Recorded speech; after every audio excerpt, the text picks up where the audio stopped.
In this guide, I'm going to show you how to fix controller delay or input problems in Call of Duty Black Ops 2 on PlayStation 5. This is Miguel from Just Boz, and before we get into this guide, make sure to like the video and subscribe to the channel with all notifications on for more content like this. It really does help out the channel and we'd greatly appreciate it. If you have any questions, just ask them down in the comment section below. I'm going to be doing my best to reply to every single comment down there. From the PS5 home screen, go ahead and open Settings, then select Accessories right here.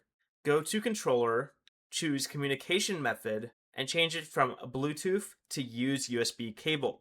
Next, connect your controller directly to the PS5 using a USB cable, then restart Black Ops 2 and test the controllers again. Using a wired connection can reduce input delay and fix controllers that are not responding correctly in the game. But after you're finished playing, you can return to the communication method settings and switch back to Bluetooth. Before you leave, remember to like the video and subscribe to the channel with all notifications on for more content like this. It really does help out the channel and we'd greatly appreciate it. And if you did have any questions, just ask them down in the comment section below. I'm going to be doing my best to reply to every single comment down there. Peace.